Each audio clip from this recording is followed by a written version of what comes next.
안녕하세요. 사랑하는 성도님, 영혼의 샘물 은혜의 자리오심을 축복합니다. 영광의 주님이 우리와 함께 하십니다.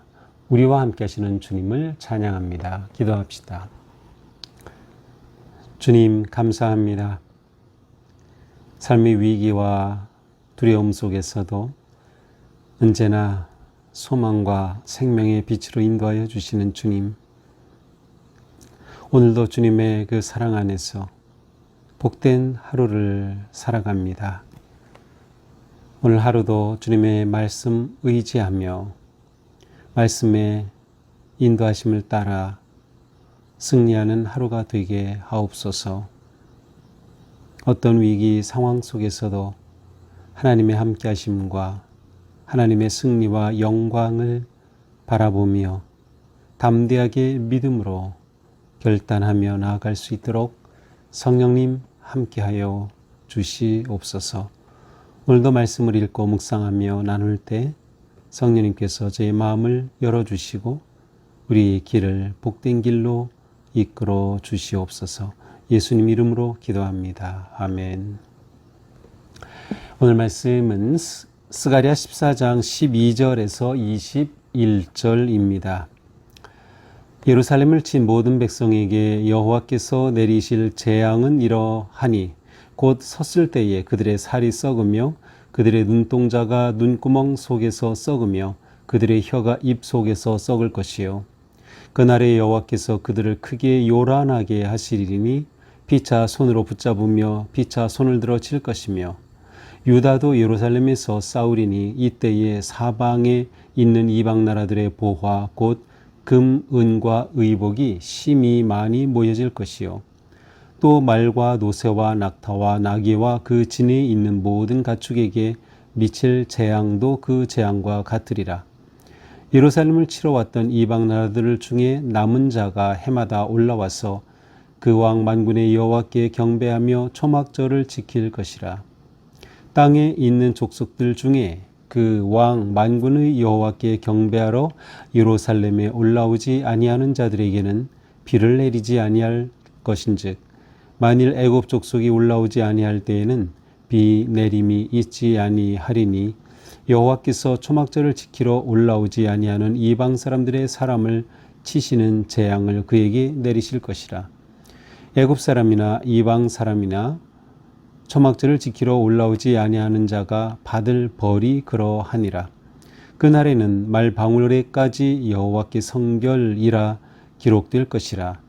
여호와의 전에 있는 모든 솥이 제단 앞 주발과 다름이 없을 것이니 예루살렘과 유다의 모든 솥이 만군의 여호와의 성물이 될 것인즉 제사 드리는 자가 와서 이 솥을 가져다가 그것으로 고기를 삶으리라. 그날에는 만군의 여호와의 전에 가나안 사람이 다시 있지 아니하리라. 아멘. 자, 드디어 스가랴서 이제 마지막 부분입니다. 이제 스가랴 마지막 부분은 이제 하나님께서 이스라엘을 공격하였던 나라들을 심판하시고 그들에게 재앙을 내리시며 마침내 열방이 하나님을 예배하는 그러한 영광스러운 모습을 담고 있습니다. 자, 12절입니다. 예루살렘을 친 모든 백성에게 여호와께서 내리실 재앙은 이러하니. 자, 예루살렘을 공격하였던 모든 이방 나라에 내릴 하나님의 심판입니다. 그 하나님의 심판은 재앙으로 내리고요. 그 재앙은 여러 가지 형태의 질병입니다. 그래서 그들의 살이 썩고 눈동자가 눈구멍 속에서 썩고 혀가 입 속에서 썩는 그러한 연병의 재앙이 내릴 것이다. 13절 그날에 여호와께서 그들을 크게 요란하게 하시리니. 자, 그날에 여호와께서는 이 모든 적군들에게 큰 공포가 일어나게 하실 것이다. 크게 요란하게, 이것은 큰 공포에 휩싸이게 하실 것이다. 그래서 그들이 피차 손으로 붙잡으며 피차 손을 들어 칠 것이다. 그것은 자기들끼리 손을 들어서 서로 죽이는 거예요. 공포가 너무 심해서. 다시 말하면 하나님께서 개입하시는 거죠. 그리고 이것은 하나님께서 이끄시는 전쟁이 되는 거예요. 하나님의 전쟁. 이 전쟁을 통해 하나님은 공의를 시행하시는 거죠. 하나님께서 그 마지막 공의의 역사를 이루시는 겁니다. 13절 유다도 예루살렘과 싸우리니. 자, 유다도 예루살렘에서 싸우리니. 이것은 유다 사람들이 이제 예루살렘을 지키려고 싸우는 그러한 내용이에요. 그렇게 되니까 결국 유다는 예루살렘을 지키기 위해 싸우고 많은 나라들이 예루살렘과 싸우려고 오다 보니 이때에 사방에 있는 이방 나라들의 보화, 곧 금, 은, 의복이 심히 많이 모여질 것이다. 이 전쟁의 승리가 맞아요. 유다에게 있다라는 거예요. 예루살렘에게 있다. 그래서 오히려 많은 적들로부터 많은 전리품을 거두는 그러한 내용입니다. 이러한 것들을 차지한다. 말과 노새와 낙타 그 나귀 그 지니는 모든 가축에게 미칠 재앙도 그 재앙과 같으리라. 뿐만 아니라 하나님이 내리시는 이 심판의 재앙은 다른 모든 나라들의 동물에게까지 미치는 거예요. 그리고 적군에 있는 모든 가축에게까지도 그 재앙, 앞에서 나왔던 연병이 이르게 될 것이다 라는 거죠. 예루살렘을 치러왔던 이방 나라들 중에 남은 자가 해마다 올라와 그 왕 만군의 여호와께 경배하며. 자, 이것은 이제 승리 후에 적군들이 쳐들어왔다 패배하고 돌아갔어요. 하지만 돌아간 그들 가운데 남은 자들은 만왕 만군의 여호와께 경배하며 초막절을 지킨다. 그들이 이제 하나님을 경배하는 그러한 백성이 되는 거예요. 그들이 패배하고 돌아갔으니 이제는 그들이 승리자인 예루살렘, 승리자인 유다의 하나님 앞에 와서 초막절을 지키게 될 것이다. 해마다 올라오는 것이니까 그들이 완전히 하나님을 경배하는 것이죠. 자, 초막절은 이스라엘 백성들이 광야를 지낼 때 초막에서 잤던 것을 기념하면서 하나님께서 인도하신 그러한 구원의 역사와 또 이 초막절을 지키는 절기 자체가 추수할 때와 연결이 돼요. 그래서 추수의 기쁨이 넘치는 거죠. 바로 이러한 하나님의 구원과 추수의 축제에 이방의 나라들이 와서 하나님을 경배하는 것이에요. 곧 열방이 하나님을 예배하는 모습으로 회복이 되는 것입니다. 이 말은 동시에 열방이 하나님의 구원의 은혜를 함께 누린다는 의미도 있어요. 하나님의 통치하신 가운데 있는 것이죠. 그러므로 땅에 있는 족속들 중에 만군의 여호와께 경배하러 예루살렘에 올라오지 아니하는 자들에게는 비를 내리지 아니하실 것이다. 그러므로 이와 같은 일이 일어날 것인데 열방에 있는 나라들 중에 하나님께 초막절을 지키고 경배하러 오지 않는다? 그러면 하나님께서 그들에게 비를 내리지 아니하시고 그들을 심판하시는 거예요. 벌하실 것이다. 이것은 모든 나라가 마찬가지. 따라서 18절에 애굽 족속도 마찬가지. 이집트에서도 하나님을 경배하러 와서 초막절을 지키지 않는다고 하면 이방 나라들을 치신 그 똑같은 재앙 그들에게 내릴 것이다. 또한 구체적으로 이 애굽 사람이나 19절 이방 나라 사람이나 초막절을 지키러 올라오지 아니하는 자가 받을 벌이 그러할 것이다. 그러므로 나라로서도 그러하고 그렇게 올라오지 않은 그러한 이방 나라 사람까지도 이집트 사람까지도 하나님을 경배하지 않고 초막절을 지키지 않을 때 하나님의 심판을 받을 것이다. 벌을 내리실 것이다. 자, 20절, 21절 마지막 두 절은 하나님께서 어떻게 예루살렘을 회복시키시고 어떻게 세우시는가 하는 모습이에요. 그날에는 말방울에까지 여호와께 성결이라 기록될 것이다. 자, 여호와께 성결이라고 하는 것은 이제 제사장이 입는 옷에 금패에다가 기록한 글자예요. 여호와께 성결. 그것은 이제 세번역은 의미를 바꿔서 주님의 성직자다. 이렇게 이제 기록된 것을 이제 차게 되는데 이게 말방울에까지 새긴다는 거예요. 그러니까 뭐예요? 말방울은 그냥 평범한 일상의 도구인데 이처럼 모든 것이 다 거룩한 성물이 된다는 거예요. 모든 것이. 말방울까지 여호와께 성결이라는 그런 가장 거룩한 표현이 기록된 그러한 방울이 될 정도라고 하면 모든 것이 그와 같이 새로워지는 것이에요. 어떻게 이렇게 된 걸까요? 어제 본문에서처럼 모든 것이 정화의 역사가 있었기 때문에 하나님께서 모든 것을 다 성결하게 하셨기 때문인 거죠. 또 더 나아가서 여호와의 전에 있는 모든 솥이 제단 앞 주발과 다름이 없을 것이니 여호와의 전에 있는 모든 솥이 제단 앞에 구별되었던 그 솥과 전혀 다를 바가 없다. 21절 예루살렘과 유다의 모든 솥이 만군의 여호와의 성물이 될 것이다.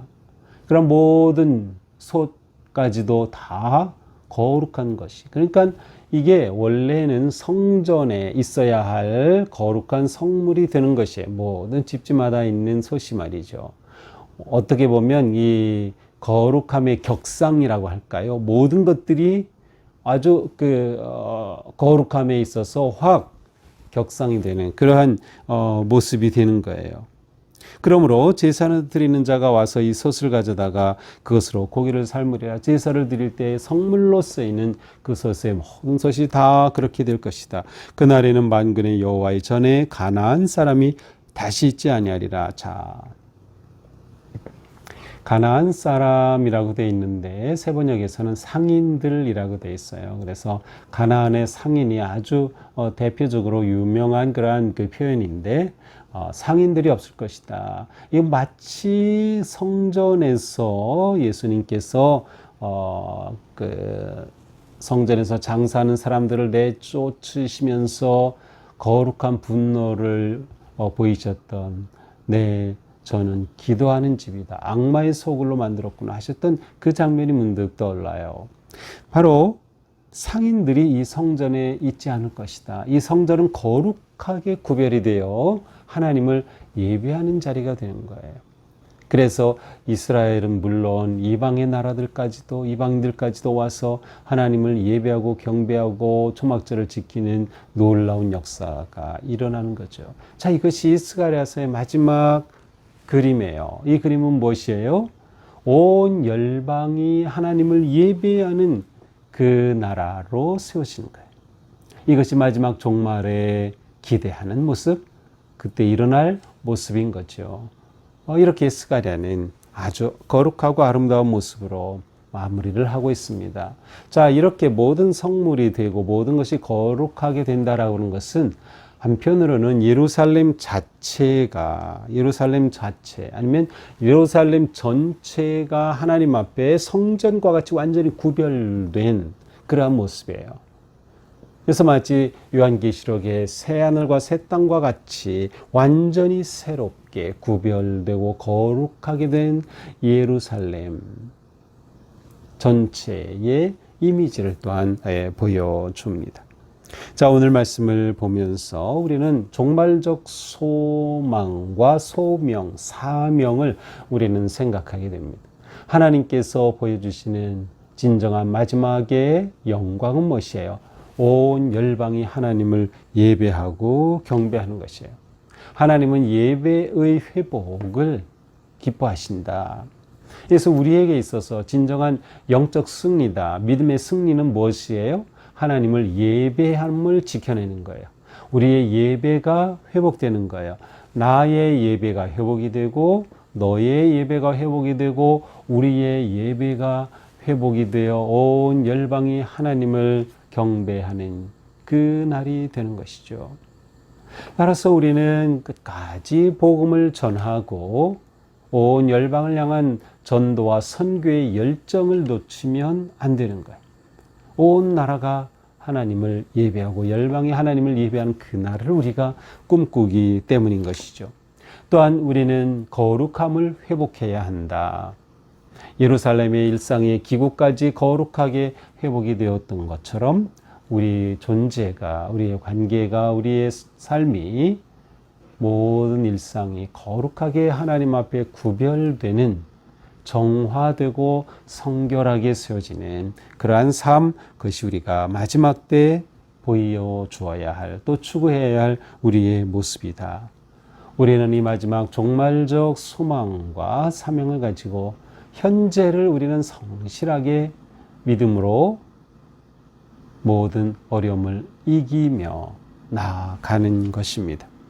오늘도 우리의 삶이 최후의 승리를 바라보고 하나님의 영광의 그날을 기대하고 소망하며 내가 이 영광스러운 그날을 위해 하나님 앞에 드리는 또는 헌신하는 영광의 그 승리의 모습을 바라보는 그러한 주님의 복된 자녀로 승리하는 그런 하루가 될 수 있기를 축복합니다. 기도합시다.